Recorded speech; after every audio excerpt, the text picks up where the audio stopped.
जय हिंद दोस्तों, आप देख रहे हैं एग्जाम मेडी जी। और इस सीरीज में हम स्टार्ट कर रहे हैं एनसीईआरटी की बुक्स, जो कि आपको पूरी की पूरी एक तरह से पढ़ाई जाएंगी। और जहां पर भी आपको आईएएस के लिए इंपॉर्टेंट फैक्ट मिलेंगे उनको अलग से नोट करा दिया जाएगा, और पीसीएस के लिए अलग से जो भी चीज़ें होंगी वो बता दी जाएंगी। लेकिन हम पढ़ेंगे पूरी की पूरी बुक, क्योंकि आप, मुझे पता है, रखी रहती हैं आपके घर में, कोई नहीं पढ़ता, लेकिन वीडियो के माध्यम से शायद कुछ लोग सुन सकते हैं, इसे अच्छे से देख सकते हैं। और जो चीज़ें इंपॉर्टेंट होंगी वो तो मैं आपको बता ही दूंगा सिविल सर्विसेज के, क्योंकि आपको पता है लगभग ये प्री के लिए बहुत ही ज़्यादा इंपॉर्टेंट है एनसीईआरटी। लगभग क्वेश्चन आपके लगभग 50% आपको यहीं से कवर हो जाते हैं, 6 से लेकर 12 तक की। तो सबसे पहली एनसीईआरटी हमारी है ज्योग्राफी। हम स्टार्ट कर रहे हैं ज्योग्राफी में। ये जो है 6th क्लास की ज्योग्राफी है, जिसमें पहला पार्ट है सौरमंडल में पृथ्वी। तो इसमें जो भी तथ्य होंगे वो देखेंगे, क्योंकि एक बार रिवीजन होना आपके लिए बहुत ज़्यादा जरूरी है। जिन्होंने नहीं पढ़ रखी है उनके लिए भी, और जिन्होंने पढ़ रखी है उनके लिए भी। तो जिन्होंने सब्सक्राइब नहीं किया है वो सब्सक्राइब कर लें। सब्सक्राइब का बटन दबाते समय जो बगल में आपके होता है बेल आइकन, तो उस पर आप जरूर दबा दें, जिससे आपके पास नोटिफिकेशन आ जाए। तो चलिए आइए स्टार्ट करते हैं। देखिए, पहला पार्ट है सौरमंडल में पृथ्वी। तो सूर्यास्त के बाद आकाश को देखना कितना अच्छा लगता है। आसमान में पहले एक या दो चमकते बिंदु ही दिखते हैं, लेकिन बाद में इनकी संख्या बढ़ती जाती है। इन्हें आप फालतू में ना समझिएगा, इससे आपकी आंसर राइटिंग भी अच्छी हो जाएगी, क्योंकि आंसर कैसे लिखने हैं वो भी आपको पता पड़ जाएगा, क्योंकि एनसीईआरटी के आधार पर ही आपको लिखना होता है यूपीएससी में।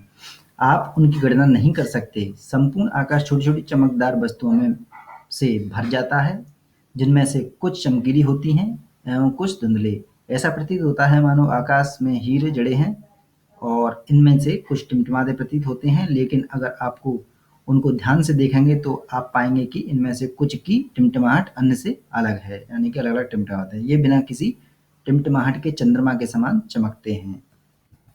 इन चमकीली वस्तुओं के साथ आप लगभग प्रतिदिन चंद्रमा को भी देखते होंगे। यह अलग अलग समय पर अलग अलग आकार एवं अलग स्थितियों में दिखाई पड़ता है। आप पूर्ण चंद्र को लगभग एक महीने में एक बार देख सकते हैं। यह पूर्ण चंद्रमा वाली रात को क्या कहते हैं? पूर्णिमा कहते हैं। 15 दिन के बाद आप इसे नहीं देख सकते। यह नए चंद्रमा की रात्रि यानी अमावस्या होती है। ऐसी रात में अगर आसमान साफ है तो आप आसमान का अवलोकन अच्छी तरह से कर सकते हैं। ये बिल्कुल भी एक तरह से बैकग्राउंड बताया जा रहा है, ये बहुत ही इंपॉर्टेंट है। आपको केवल और केवल इससे आंसर राइटिंग का अंदाजा लग जाएगा। क्या आपको इस बात पर आश्चर्य नहीं होता कि हम दिन के समय चंद्रमा एवं इन सभी छोटी चमकीली वस्तुओं को क्यों नहीं देख पाते हैं? ऐसा इसलिए है क्योंकि सूर्य के अत्यधिक तेज प्रकाश के कारण रात के समय चमकने वाली वस्तुओं को हम दिन में नहीं देख सकते, क्योंकि अध्यारोपित कर देता है प्रकाश उस ऊपर वाले प्रकाश को, इस वजह से नहीं देख पाते हैं। सूर्य, चंद्रमा तथा वे सभी वस्तुएं जो रात के समय आसमान में चमकती हैं, खगोलीय पिंड कहलाते हैं। तो खगोलीय पिंड की परिभाषा क्या है? ये यही है। कुछ खगोलीय पिंड बड़े आकार वाले तथा गर्म होते हैं। ये गैसों से बने होते हैं। इनके पास अपनी ऊष्मा एवं प्रकाश होते हैं, जिससे वे बहुत बड़ी मात्रा में उत्सर्जित करते हैं। इन पिंडों को क्या कहते हैं? तारा। और सूर्य भी एक तारा है, सभी को पता है। रात के समय चमकते हुए अनगिनत तारे सूर्य के समान ही हैं, लेकिन हमसे बहुत दूर होने के कारण हम लोग उनकी ऊष्मा या प्रकाश को महसूस नहीं कर पाते, तथा वे अत्यंत छोटे दिखाई पड़ते हैं। आपने अवश्य ध्यान दिया होगा कि कुछ दूरी से देखने पर सभी वस्तुएं छोटी दिखाई पड़ती हैं। अत्यधिक ऊंचाई पर अ, उड़ रहा हवाई जहाज भी कितना छोटा दिखाई देता है, आपने देखा होगा हमेशा। और ये आपके सामने जो है ध्रुव तारा है। ये आपने सप्तऋषि तारा देखा होगा। ये 7 तारा, 1 2 3 4 5 6 7, इसे सप्तऋषि तारामंडल भी बोला जाता है। और अब अगर आपको ध्रुव तारा एक तरह से देखना है तो इसकी सीध पे देखेंगे आप। देखिए यहाँ से, जैसे ये पश्चिम है और ये पूरब है, तो ऊपर की साइड, पूर्व की साइड देखेंगे, इन दोनों को मिला के तो आपको सुबह सुबह ध्रुव तारा दिखाई देगा। ये एक ही स्थान पर रहता है, ध्यान में रखना है। और जो क्वेश्चन आया था एक बार 2014 में आया था क्वेश्चन, वो बिल्कुल इसी के आधार पर आया था, ध्रुव तारे से रिलेटेड बिल्कुल। रात्रि में आसमान की ओर देखते समय आप तारों के विभिन्न समूहों द्वारा बनाई गई विविध आकृति को देख सकते हैं। ये नक्षत्र कहलाते हैं। तो ये सारी परिभाषाएं आप थोड़ा थोड़ा ध्यान ध्यान में रखते जाइएगा। नक्षत्र मंडल किसे कहते हैं? और आर्सा मेजर या बिग बियर इस प्रकार का एक नक्षत्र मंडल है। तो बिग बियर क्या है, ऐसे पूछ लिया जाएगा पीसीएस में। तो ये एक नक्षत्र मंडल है, बहुत आसानी से पहचान में आने वाली नक्षत्र मंडल है। स्मॉल बियर या सप्तऋषि तारा मंडल, यही है सप्तऋषि तारा मंडल जो अभी बताया था मैंने। ये 7 तारे का समूह जो है, यह 7 तारों का समूह है जो कि एक बड़े नक्षत्र मंडल आर्सा मेजर का भाग है। अपने परिवार या पड़ोस में किसी बड़े व्यक्ति से कहिए कि वह आपको आसमान में और अधिक तारों, ग्रहों तथा नक्षत्रों को दिखाएं। ये एक तरह से करने वाली चीज़ है। आप चाहें तो आज ऊपर जाइएगा छत पर, जब बिल्कुल लगभग 9 से 10 बजे के बाद में, तो आपको बहुत अच्छा भी लगेगा। ऊपर तारे आपने कई दिनों से नहीं देखे होंगे, आप देखिए, अच्छा महसूस भी होगा आपको अंदर से, और उन चीज़ों को निहार के एक ज्योग्राफी के प्रति आपके एक तरह से रुचि भी पैदा हो जाएगी ऑटोमेटिक। प्राचीन समय में लोग रात्रि में दिशा का निर्धारण तारों की सहायता से ही करते थे। तो जो क्वेश्चन पूछा गया था वो यहीं से पूछा गया था, ध्यान में रखिएगा कि आप रेगिस्तान में जा रहे हैं, इस प्रकार से पूछा गया, मैं बता रहा हूँ। और अब से मैं क्या क्या करूँगा, आपको जो भी क्वेश्चन हुआ करेंगे जो आए हुए हैं वो भी आपको यहाँ पे दिखा दिया करूँगा। देखिए कहाँ से 6 क्लास से देखिए किस प्रकार से क्वेश्चन बने गया है। तो उत्तरी तारा उत्तर दिशा में बताता है, और इसे ध्रुव तारा भी कहा जाता है, और यह आसमान में हमेशा एक ही स्थान पर रहता है। ये इसकी विशेषताएं कुछ। हम सप्तऋषि की सहायता से ध्रुव तारे की स्थिति को जान सकते हैं, जैसा कि मैंने अभी ऊपर चित्र में दिखाया था आपको।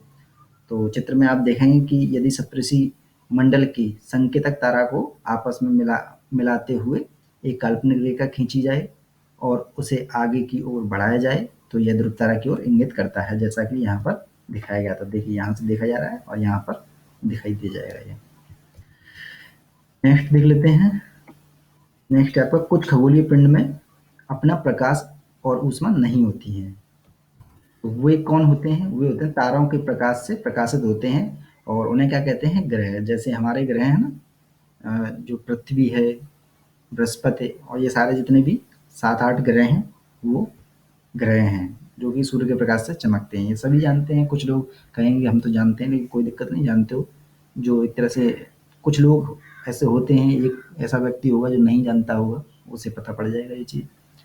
ग्रह जिसे अंग्रेजी में प्लेनेट भी कहते हैं, ग्रीक भाषा के, ये इम्पोर्टेंट नहीं है, जिसका अर्थ होता है परिभ्रमक, अर्थात चारों ओर घूमने वाला। तो ग्रह क्या होता है? चारों ओर घूमता है। पृथ्वी जिस पर हम रहते हैं एक ग्रह है। यह अपना संपूर्ण प्रकाश एवं ऊष्मा जो है सूर्य से प्राप्त करती है, जो पृथ्वी के सबसे नजदीक का तारा है।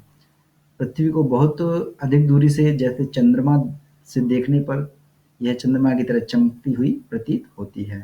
देखिए एक फैक्ट यहाँ पर मिल जाएगा आपको, कुछ रोचक तथ्य। तो इसमें क्या है, बृहस्पति, शनि और यूरेनस के चारों ओर क्या है, छल्ले हैं। तो यूपीएससी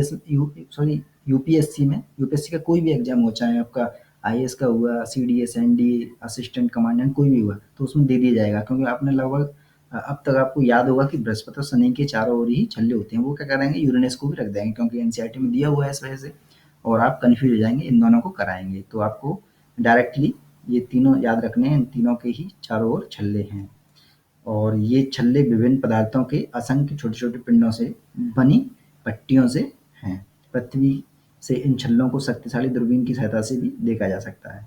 क्यों ये कन्फर्म है? क्योंकि दूरबीन की सहायता से इन्हें देखा जा सकता है, इस वजह से। तो इसे याद कर लीजिए, यूपीएससी के लिए बहुत ही इंपॉर्टेंट है ये। ये आपके सामने पूरा का पूरा सोलर सिस्टम है। देखिए ये सूर्य है, सूर्य के बाद जो आता है, ये भी आप सीक्वेंस थोड़ा सा याद में रख लें। सूर्य के बाद आता है बुध, बुध के बाद आता है आपका शुक्र, शुक्र के बाद आता है पृथ्वी, पृथ्वी के बाद आती है मंगल, मंगल के बाद आता है बृहस्पति, और बृहस्पति और मंगल के मध्य में क्षुद्र ग्रह हैं।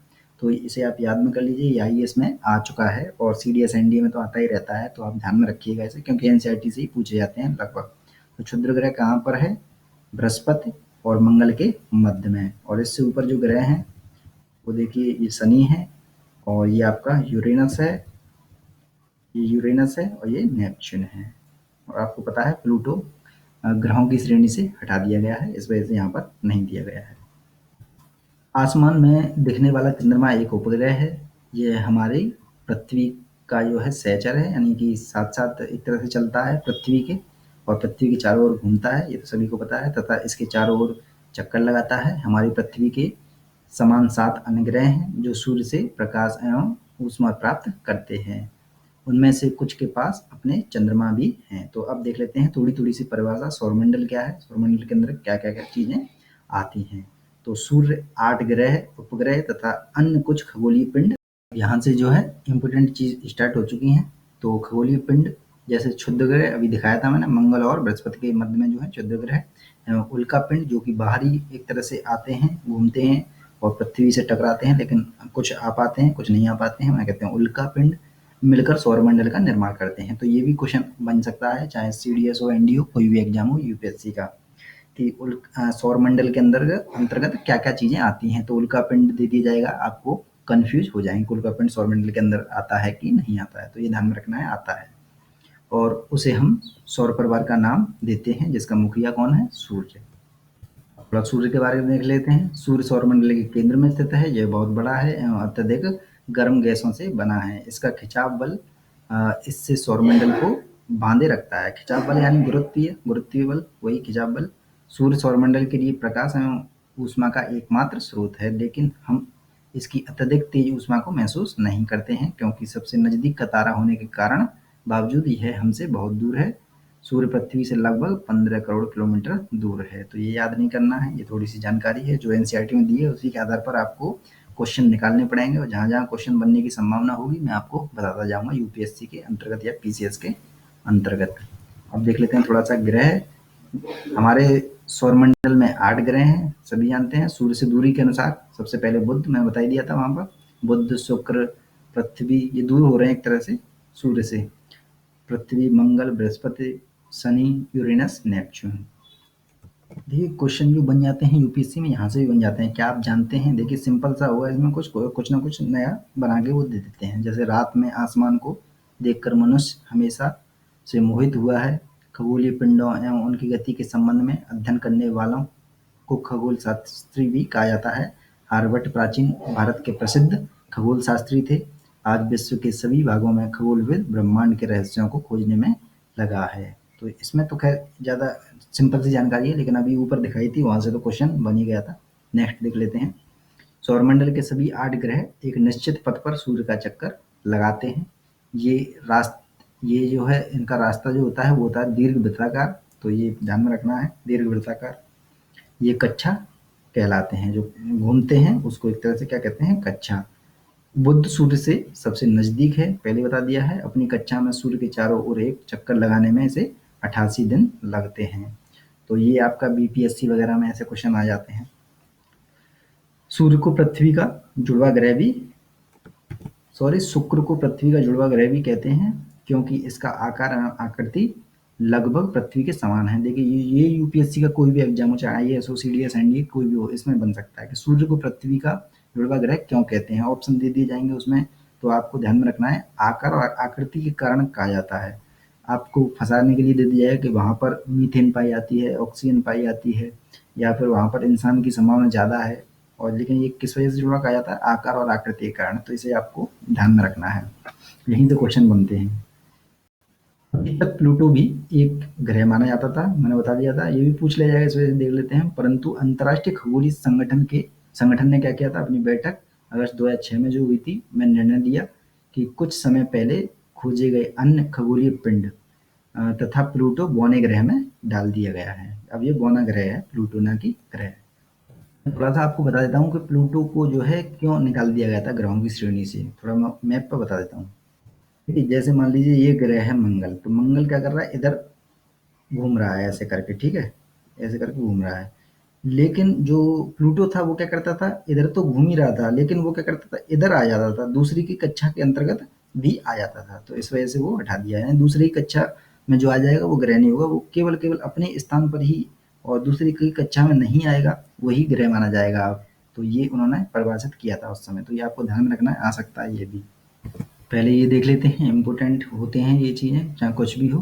प्रकाश की गति जो है लगभग कितनी है, 3 लाख किलोमीटर प्रति घंटा सेकंड है, और इस गति के बावजूद सूर्य से प्रकाश को पृथ्वी तक आने में लगभग 8 मिनट का समय लगता है। तो ये 8 मिनट है, सेकंड नहीं है, ध्यान में रखना है, ना घंटे हैं, क्योंकि कन्फ्यूज हो जाते हैं जब एग्जाम में आ जाता है। पीसीएस, यूपीसीएस, चाहे एमपीसीएस, किसी भी एग्जाम में आ सकता है, हालांकि आईएएस में तो नहीं आएगा। पृथ्वी, तो अब देख लेते हैं थोड़ा सा, सूर्य से दूरी के हिसाब से पृथ्वी तीसरा ग्रह है, और दूसरा कौन सा था, शुक्र था, हमने देखा ही था, जो जुड़वा ग्रह था पृथ्वी का, पृथ्वी के आकार के कारण और आकृति के कारण। और आकार में यह 5वां सबसे बड़ा ग्रह है। तो ये भी थोड़ा-सा पृथ्वी के बारे में ध्यान में रखिएगा, आ जाएगा। आकार में 5वां सबसे बड़ा ग्रह है। यह ध्रुवों के पास थोड़ी चपटी है, यही कारण है कि इसके आकार को भू-आब कहा जाता है। भू-आब का अर्थ क्या है? भू-आब का अर्थ है पृथ्वी के आकार के समान। जीवन के लिए अनुकूल परिस्थितियाँ संभवतः केवल पृथ्वी पर ही पाई जाती हैं। हमारे सौरमंडल में अभी तक ज्ञात एक तरह से तथ्यों के आधार पर पृथ्वी न तो अधिक गर्म है और ना ही अधिक ठंडी है, इसी वजह से तो रह रहे हैं हम। यहाँ पानी एवं वायु उपस्थित है, जो हमारे जीवन के लिए आवश्यक है। वायु में जीवन के लिए आवश्यक गैसें हैं, जैसे ऑक्सीजन मौजूद है। इन्हीं कारणों से पृथ्वी सौरमंडल का अद्भुत ग्रह है। पृथ्वी से देखने पर अंतरिक्ष से देखने पर पृथ्वी नीली दिखाई पड़ती है, क्योंकि इसकी 2/3 सतह पानी से ढका हुआ है, इसलिए इसे नीला ग्रह भी कहते हैं। लेकिन आपको पता है नीला ग्रह क्यों दिखाई देता है? ये क्वेश्चन आ जाएगा आपको यूपीएससी में, कोई भी एग्जाम हो। नीला ग्रह इस वजह से दिखाई देता है क्योंकि ऊपर आसमान जो होता है वो नीला होता है, उसकी छाव जब पड़ती है यानी कि रिफ्लेक्शन होता है जल पर, तो इस वजह से नीला दिखाई देता है, ध्यान में रखना है। जल की वजह जल नीला नहीं है, तो ये पूछ लिया जाएगा, बिल्कुल यहाँ पर फंसा दिया जाएगा आपको। और आप कहोगे कि एनसीईआरटी में तो ऐसा था ही नहीं, तो एनसीईआरटी से भी निकलता है, एनसीईआरटी से भी निकालना पड़ता है। एक ये रोचक तथ्य देख लेते हैं। नील आर्मस्ट्रांग जानते ही हैं, पहले व्यक्ति हैं जिन्होंने 21 जुलाई 1969 को सबसे पहले चंद्रमा की सतह पर कदम रखा। मालूम करो कि क्या कोई भारतीय भी चंद्रमा पर गया है? तो आपको पता है कि भारतीय चंद्रमा पे तो नहीं गया है। नहीं, बता देता हूँ आपको। अच्छा, एक बात बताइए कि चंद्रमा पर जाने वाला जो नील नील आर्मस्ट्रांग है, इसने पहला कदम रखा था, दूसरा किसने रखा था? कमेंट बॉक्स में बता दीजिएगा, ठीक है? आपके लिए एक क्वेश्चन है। चंद्रमा को देख लेते हैं। हमारी पृथ्वी के पास केवल एक उपग्रह है, चंद्रमा। इसका व्यास पृथ्वी के व्यास का केवल और केवल 1/4 है। और यह इतना बड़ा इसलिए प्रतीत होता है क्योंकि ये हमारे ग्रह से अन्य जो पिंड हैं उनसे उनकी अपेक्षा जो है नज़दीक है, इस वजह से थोड़ा-सा बड़ा दिखाई देता है। ये हमसे लगभग 3,84,400, इसे रट लीजिएगा, कहीं भी ऐड कर दीजिएगा। 3,84,400 किलोमीटर दूर है। और अब आप पृथ्वी से सूर्य और चंद्रमा की दूरियों की तुलना कर सकते हैं। सूर्य की पहले ही बता दी, 15 लाख करोड़ था, कितना था वो देख लीजिएगा उसे। तो इतनी दूरी पर है सूर्य। सूर्य बहुत दूरी पर है और ये थोड़ा-सा कम दूरी पे है। ये मानव द्वारा जो रॉकेट एक तरह से छोड़ा जाता है, तो देखिए किस प्रकार से रॉकेट का प्रक्षेपण किया जाता है और फिर रॉकेट को पृथ्वी पर गिर वापस चली जाती है, वो पृथ्वी पर गिर जाती है। और उपग्रह जो होता है उसके अंतर्गत जो लॉन्च करते हैं, वो क्या करता है, उपग्रह के रूप में एक तरह से पृथ्वी के चारों ओर घूमता रहता है, जिससे हमें नेविगेशन सिस्टम हो, चाहे टीवी हो, चाहे और कोई संसाधन हो, कम्युनिकेशन, उससे हम काम करते हैं। ये भी थोड़ा सा देख लेते हैं साइड में, क्योंकि ये बहुत ही इंपॉर्टेंट होते हैं, इन्हीं से क्वेश्चन बन जाते हैं। उपग्रह एक खगोलीय पिंड है जो ग्रहों के चारों ओर उसी प्रकार चक्कर लगाता है जिस प्रकार ग्रह सूर्य के चारों ओर चक्कर लगाते हैं। तो ये तो ध्यान में रखना है। मानव निर्मित उपग्रह एक कृत्रिम पिंड है और यह वैज्ञानिकों के द्वारा बनाया गया है, जिसका उपयोग ब्रह्मांड के बारे में जानकारी प्राप्त करने तथा पृथ्वी पर संचार माध्यम के लिए किया जाता है। इसे रॉकेट के द्वारा अंतरिक्ष में भेजा जाता है और पृथ्वी की कक्षा में स्थापित कर दिया जाता है। अब चंद्रमा पृथ्वी का एक चक्कर जो है लगभग 27 दिनों में पूरा करता है, तो ये भी ध्यान में रखिएगा। लगभग इतने ही समय में यह अपने कक्ष पर भी एक चक्कर पूरा करता है। इसके परिणामस्वरूप पृथ्वी से हमें चंद्रमा का केवल एक ही भाग दिखाई देता है। यही कारण है कि हमें एक ही भाग दिखाई देता है। वो होता है ना, जिसे बोलते थे बचपन में कि ये कोई बुढ़िया है जो सूत कात रही है, उस पर दिखाई देती है। वो वही क्यों दिखाई देती है जबकि गोल है वो? क्योंकि 27 दिन में ही अपने ही केंद्र पर घूमता है वो, और 27 दिन में ही पृथ्वी के चारों ओर घूम पाता है। तो यही कारण है कि एक ही साइड हमें दिखाई देती है। और चंद्रमा की परिस्थितियाँ जीवन के लिए अनुकूल नहीं हैं। वहाँ पर लोग जब गए थे आर्मस्ट्रांग वगैरह, तो उन्होंने देखा था कि यहाँ पर रहने लायक जगह नहीं है, और तो इस वजह से नहीं गए हैं अभी तक हम वहाँ पर। यहाँ ना पानी और ना वायु है, और इसकी सतह पर पर्वत, मैदान, गड्ढे हैं जो चंद्रमा की सतह पर छाया बनाते हैं। और पूर्णिमा के दिन चंद्रमा पर इसकी छाया को देखा जा सकता है, क्योंकि पूर्णिमा के दिन पूरा चांद चमकता है। देख लेते हैं क्षुद्र ग्रह के बारे में, इससे क्वेश्चन आ चुका है। इसमें तारों, ग्रहों एवं उपग्रहों के अतिरिक्त असंख्य छोटे पिंड भी सूर्य के चारों ओर चक्कर लगाते हैं। इन पिंडों को क्या कहते हैं? क्षुद्र ग्रह। और ये मंगल और बृहस्पति की कक्षाओं के बीच उपस्थित हैं। इस तत्व को ध्यान में रखिएगा, बिल्कुल अक्सर आ जाता है। वैज्ञानिकों के अनुसार ग्रह क्षुद्र ग्रह ग्रह के ही भाग होते हैं जो कि बहुत वर्ष पहले विस्फोट के कारण बाद में ग्रहों से टूटकर अलग हो गए थे। तो ये ध्यान में रखना, क्षुद्र ग्रह क्या होते हैं? ग्रह के ही भाग होते हैं, ये ध्यान में रखना है। और ये कहाँ पाए जाते हैं अधिकतर?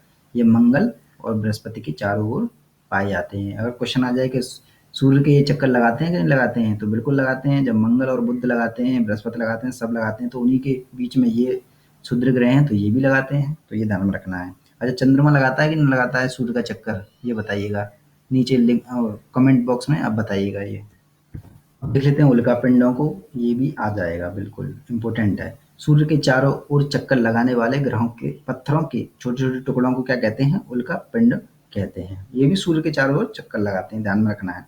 कभी कभी ये उल्का पिंड क्या करते हैं? पृथ्वी के इतने नजदीक आ जाते हैं कि इनकी प्रवृत्ति पृथ्वी पर गिरने की हो जाती है। इस प्रक्रिया के दौरान वायु के साथ घर्षण होने के कारण ये गर्म होकर जल जाते हैं, फलस्वरूप चमकदार प्रकाश उत्पन्न होता है। आपने देखा होगा कभी कभी हमें आसमान में देखने पर प्रकाश उत्पन्न सा हो जाता है, लेकिन वो खत्म हो जाता है तुरंत ही, तो वो क्या होते हैं? वही उल्का पिंड होते हैं। कभी कभी कोई उल्का जो है पूरी तरह से बिना जले ही पृथ्वी पे गिर जाता है, जिससे धरातल पर गड्ढे भी बन जाते हैं। कभी कभी आपने कहीं ना कहीं ऐसी घटनाएं सुनी होंगी, चाहे अखबार में चाहे अपने आस पड़ोस में, तो खैर बहुत ही कम होंगी, लेकिन न्यूज़पेपर में कहीं ना कहीं पड़ी होंगी जरूर। क्या आपने तारों वाले खुले आसमान में एक ओर से दूसरी ओर तक फैली चौड़ी सफेद पट्टी की तरह एक चमकदार रास्ते को देखा है? देखो इस प्रकार से जो दिखाई देगा, इस प्रकार से ये होगी आकाशगंगा।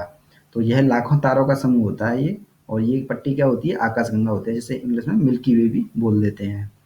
तो आकाशगंगा में क्या होते हैं? बहुत सारे तारे होते हैं। तारों में क्या होता है? एक सौरमंडल होता है, तो ये ध्यान में रखना है। और सौरमंडल में हम हैं, तो ये भी आपको थोड़ी समझ होनी चाहिए इस चीज़ की। हालाँकि जैसे-जैसे ज्ञान बढ़ता जाता है व्यक्ति का, उसे ब्रह्मांड की समझ या फिर आसमान की समझ या फिर इन चीज़ों की समझ ज्योग्राफी की बढ़ती जाती है अपने आप ही ऑटोमैटिक। हमारा सौरमंडल इस आकाशगंगा को एक भाग है, और प्राचीन भारत में इसकी कल्पना आकाश में प्रकाश की एक बहती नदी के रूप में की गई थी। इस प्रकार इसका नाम जो है आकाशगंगा ही पड़ गया था हमारे भारत में। आकाशगंगा करोड़ों तारों, बादलों एवं गैसों की एक प्रणाली है, तो ये ध्यान में रखना है। इस फैक्ट को आप नोट कर लीजिएगा। आकाशगंगा क्या है? तारों की, बादल भी आएंगे इसमें, गैसें भी आएंगी, तो एक प्रणाली है इनकी। ये पूछ लिया जाएगा बिल्कुल यूपीएससी में, कोई भी एग्जाम हो यूपीएससी का। मैंने एनसीईआरटी इसी वजह से स्टार्ट करी है, क्योंकि यहीं से क्वेश्चन बनते हैं। आपको मैं बताता जाऊंगा जहाँ जहाँ से क्वेश्चन बन सकते हैं या फिर बन चुके हैं। इस प्रकार की लाखों आकाशगंगाएं मिलकर क्या बनाती हैं? ब्रह्मांड का निर्माण करती हैं। अभी तक ज्ञात तथ्यों के आधार पर तो यही है कि आकाशगंगा से ऊपर कुछ नहीं है, और उसे टोटल मिला के जो है ब्रह्मांड बोल दिया जाता है। ब्रह्मांड की विशालता की कल्पना करना अत्यधिक कठिन है। मैंने पहले ही बता दिया था, ब्रह्मांड की जो कल्पना होगी वो जैसे जैसे आपका ज्ञान बढ़ेगा और समझ बढ़ेगी, जैसे जैसे आपकी उम्र एज बढ़ेगी, समझने सोचने की शक्ति बढ़ेगी, उसी के अनुसार ब्रह्मांड की जो है समझ आपकी ऑटोमेटिक बढ़ती जाती है। वैज्ञानिक अभी भी इसके बारे में अधिक से अधिक जानकारी एकत्र करने में जुटे हैं। इसके आकार के संबंध में हमें कोई जानकारी नहीं है, लेकिन फिर भी हम जानते हैं कि हम सभी इसी ब्रह्मांड का हिस्सा हैं। तो यहाँ पर बहुत अच्छी चीज़ दी गई है समझाने के लिए। पृथ्वी जिसमें आप रहते हैं, सौरमंडल जिसमें पृथ्वी है, आकाशगंगा बहुत सारे सौरमंडल से बनी हुई है, और आकाशगंगा बहुत सारी ब्रह्मांड का निर्माण करती हैं एक तरह से। हालांकि ये एक तरह से कल्पना है जो अभी तक आपको याद में रखनी है, इससे आगे आप सोचें। मैं चाहता हूँ कि आप ब्रह्मांड के साथ अपना संबंध बता सकते हैं। ये सोचने के लिए तब दिए जाते हैं, थोड़ा सोचिएगा, जिससे आपकी समझ बढ़ जाएगी। आप पृथ्वी पर हैं तथा पृथ्वी सौरमंडल का एक भाग है। हमारा सौरमंडल आकाशगंगा जो है का एक भाग है, जो ब्रह्मांड का ही विस्तार है या फिर हिस्सा है। और ब्रह्मांड से जुड़े इस तथ्य पर विचार कीजिए कि इसमें लाखों आकाशगंगाएं मौजूद हैं। इस चित्र में आपका स्थान कहाँ है? तो ये तो दे ही दिया है। आप क्या कीजिए, मेंस में जो क्वेश्चन बनते हैं वो बहुत ही सिंपल सिंपल क्वेश्चन बनते हैं। अगर आप इनको भी कर लेंगे ना, जैसे ग्रह और तारों में क्या अंतर है, आप लिखना स्टार्ट कीजिए। सरल है, लेकिन आप लिखना स्टार्ट करिए। 2-3 क्वेश्चन इसमें से करिएगा। ग्रह और तारों में क्या अंतर है, सौरमंडल से आप क्या समझते हैं, और सूर्य से उनकी दूरी के अनुसार सभी ग्रहों के नाम बताइए। यही लिखेंगे ना, तो इससे आपकी हैबिट बनेगी धीरे धीरे। मैं आपसे कठिन भी दूंगा आपके लिए, लेकिन पहले आप यहाँ से शुरुआत करिए। पृथ्वी को अद्भुत ग्रह क्यों कहा जाता है, सब चीज़ मिल जाएगी उसी में से। और ब्रह्मांड क्या है? आप चलिए आप आज क्वेश्चन देता हूँ, ब्रह्मांड क्या है? आप क्या कीजिए कमेंट बॉक्स में थोड़ा-सा लिख दीजिएगा और हिंदी में लिखेंगे तो ज़्यादा बेहतर है। तो बताइए किस ग्रह को पृथ्वी के जुड़वां ग्रह के नाम से भी जाना जाता है? तो ये कमेंट बॉक्स में बताना है आपको। सूर्य से तीसरा सबसे नज़दीक ग्रह कौन-सा है? ये भी कमेंट बॉक्स में बता दीजिएगा। सभी ग्रह सूर्य के चारों ओर किस प्रकार के पथ पर चक्कर लगाते हैं? ये भी बता दीजिएगा, बता दिया था मैंने। ध्रुव ग्रह से किस दिशा का ज्ञान होता है? ये भी बता दीजिएगा कमेंट बॉक्स में। तो ये सारे जो हैं क्वेश्चन जो कमेंट बॉक्स में आप बता दीजिएगा। क्षुद्र ग्रह किन कक्षाओं के बीच पाए जाते हैं? बहुत ही इंपॉर्टेंट है ये तो। देखिए 6 क्लास का ये पेपर है, पीसीएस और आईएएस तक में ये आ चुका है। तो आपकी इसकी जान सकते हो किस प्रकार से एनसीईआरटी को बेस बनाया जाता है यूपीएससी एग्जाम या फिर सिविल सर्विसेज की एग्जामिनेशन में, क्योंकि इसमें कोई चीज़ गलत नहीं होती है, इस वजह से इसको बेस बनाया जाता है, ये ध्यान में रखना है। तो जिन्होंने पुरानी वीडियो नहीं देखे हैं देख लीजिए, पहले सिलेबस देख लीजिए, आप यूपीएससी का सिलेबस इंपॉर्टेंट है, सिलेबस देख लीजिएगा। और जो सब्जेक्ट आप लेना चाहते हैं उसको चूज करने के लिए भी मैंने कई सारे सब वीडियो बनाए हैं, उसमें भी देख लीजिएगा और कैसे करनी है तैयारी उसकी भी। और ये सीरीज तो आपकी चलती रहेगी, बहुत ही इंपॉर्टेंट सीरीज है ये। पूरा का पूरा आपको 12 तक की सारी एनसीईआरटी करा दी जाएंगी और बीच बीच में बताते रहा जाया करेगा कि किस प्रकार से क्वेश्चन बन सकते हैं या फिर ये क्वेश्चन आ चुका है। और थोड़ी थोड़ी समझ आपकी बढ़ती जाएगी, बेसिक सारा कंप्लीट हो जाएगा। और ये काफ़ी लंबा चलेगा प्रोसेस, लेकिन ये बहुत इम्पोर्टेंट प्रोसेस है। अगर ये एक बार कंप्लीट हो गया तो आपके प्री में क्वेश्चन नहीं छूटेंगे। तो जिन्होंने सब्सक्राइब नहीं किया सब्सक्राइब कर लें और इस वीडियो को लाइक कर दें, शेयर कर दें। और जिन्होंने पुराने वीडियो नहीं देखे हैं स्क्रीन पर आ चुके हैं, देख लेना उन्हें। और देखते रहें एग्जाम जी। जय हिंद, जय भारत, धन्यवाद।